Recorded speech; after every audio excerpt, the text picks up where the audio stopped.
guys, and welcome to Casilag's Corner. And today we're gonna review the 1 and 700 scale Warline Series British battleship Prince of Wales, which was built specifically for the Battle of Malaya.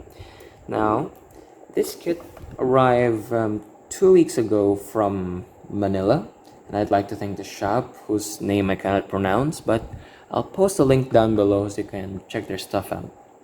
Now, if you're thinking that I'm gonna build the Battle of Malaya diorama, no, I'm not. I'm gonna build the Battle of Denmark straight because the HMS Hood and the E-Class destroyer is bound to arrive next week, I think.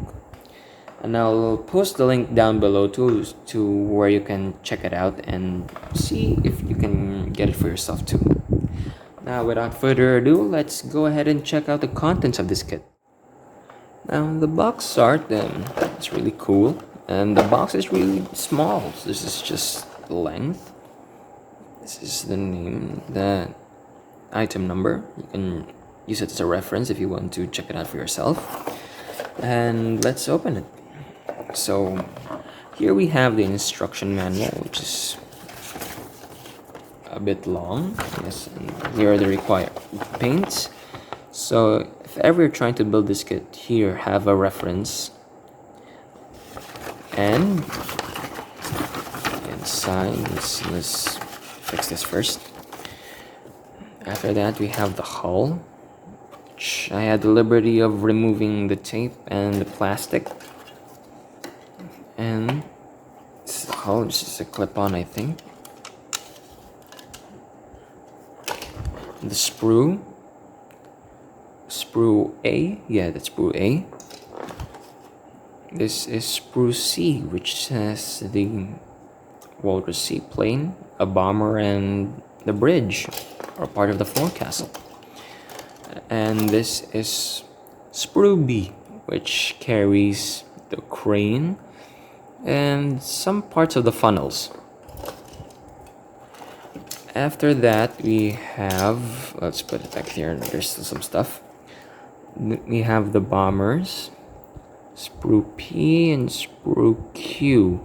Now I can't quite differentiate this, but I think these are the Betty bombers and these are the Tony bombers. But wait a minute, let's use the box art as a reference, or maybe better yet, instructions.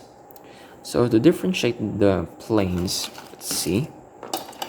We have the Type 1 attack bomber, which is the Betty bomber. Type 96 attack bomber, the Nell, not the Tony. So, sorry, the KI-61 is the Tony. Sorry for confusing you. So this one here, this is the Type 96 attack bomber, which has its torpedoes here. Neat. And the stand, which I'm gonna drill it later.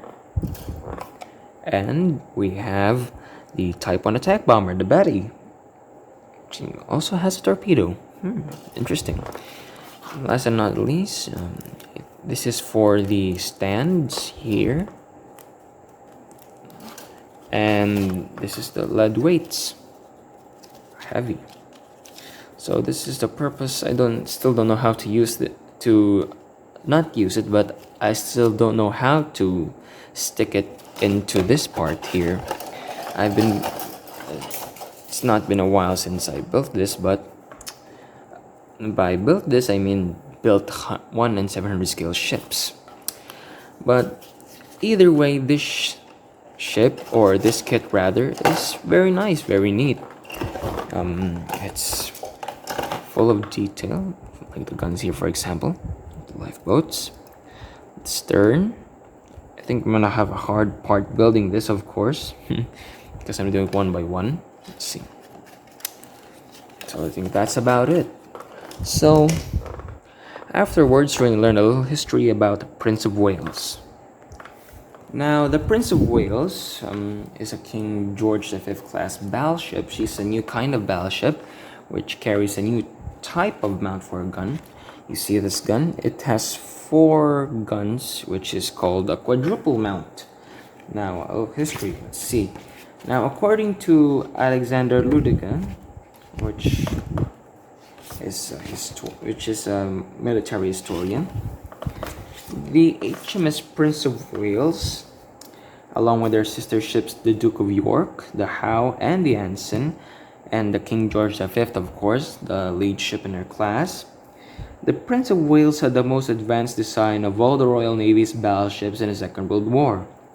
Opting instead for stronger armor and not wishing to inflame the naval's arms race even further, a decision had been taken during the design phase in the 1930s to arm the battleship with guns no greater than 356 millimeters. 12 of these were originally planned, but it came to be considered more important to strengthen the ship's horizontal protection, and so the number of main guns was limited to 10. So imagine if the Prince of Wales, instead of having quadruple gun mounts, had triple gun mounts. So if this was 3, 3, and in the stern here, 3 and 3. It would be neat.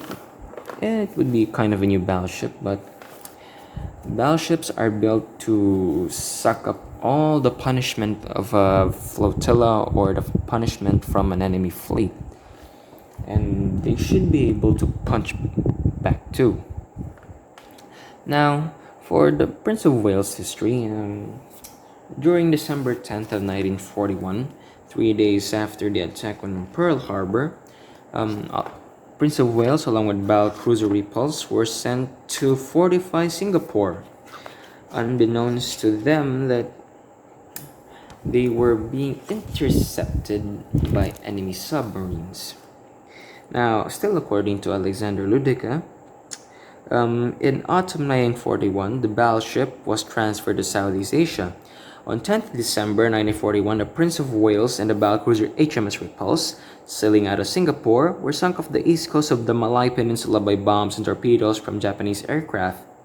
The fate of these two ships made it only too apparent that there was still even modern well-armored battleships with good anti-aircraft weaponry could do to defend themselves against a concentrated air attack.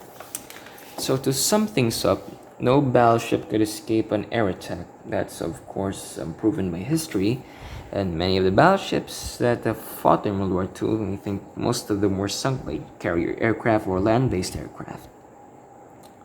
So that'll be all for today. Tune in next week or next month for the new video. So please don't forget to like and subscribe. Stay safe and thank you for watching.